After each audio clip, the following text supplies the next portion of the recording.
Sveicināta, mīļā internetdraudze. Un šodien gribās jums izstāstīt vienu tādu mazu fragmentu no vienas filmas. Bija tāda filma Joshua, es viņu skatījos. Un tajā filmā bija iesaistīts tāds maziņš ciematiņš.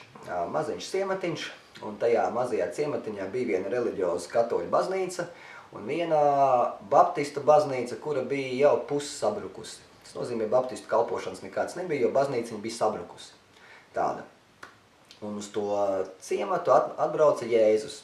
Tas bija mūsu laiks, kaut kāds 2000. gads. Atbrauc Jēzus un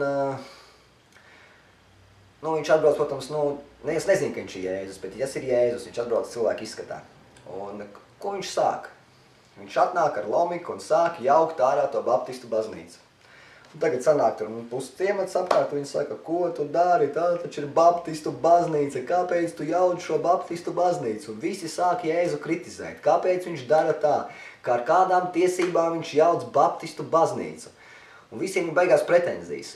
Un Jēzus tā uz viņiem pastāsta, viņš saka, saprotiet, lai kaut ko skaistu uzbūvētu, vecais ir jānojauc. Un iedomājieties, no šiem dišiltīgajiem, kuri bija ļoti gudri, neviens to nesaprata. Tikai bija viens nēģers, kurš tur nodarbojās ar melno darbu, viņš saprata. Viņam šeit, pēc tajā izskatā, pēc tās filmas, te īpaši daudz viņam nebija. Bet toties šeit, viņam bija daudz. Viņš saprata, ko Jēzus saka. Un viņš vienīgais no visa vara aizgāja un sāka palīdzēt viņam jaukt to baznīcu ārā.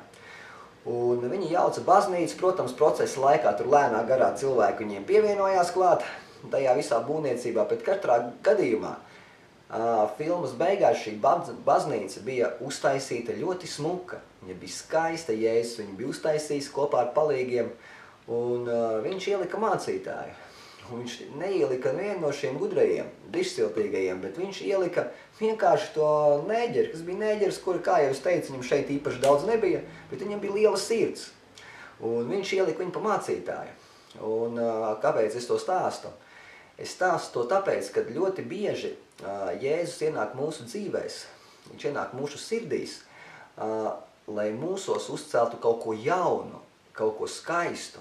Un ļoti bieži mēs viņam neļaujam to darīt, jo mēs gribam, lai Jēzus piepilda mūsu gribu. Saprotiet, mums ir kaut kādi plāni, mēs kaut ko esam saplānojuši, sacerējušies, vēl kaut ko un vēl. Un tad atnāk Jēzus tavā dzīvē un saka, klausies, es to nedarīšu. Kā tu Jēzus nedarīs, viņš nāc man palīdzēt? Jā, viņš saka, es esmu tev nācis palīdzēt, bet es tev palīdzēšu tā, kā es uzskatu, tas ir pareizi.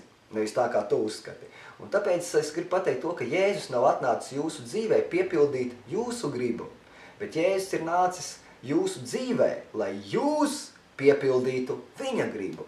Saprotiet? Un viss ir ļoti vienkārši. Ja dzīve ir brīnišķīga, lai Dievs jūs svētī. Uz redzēšanos!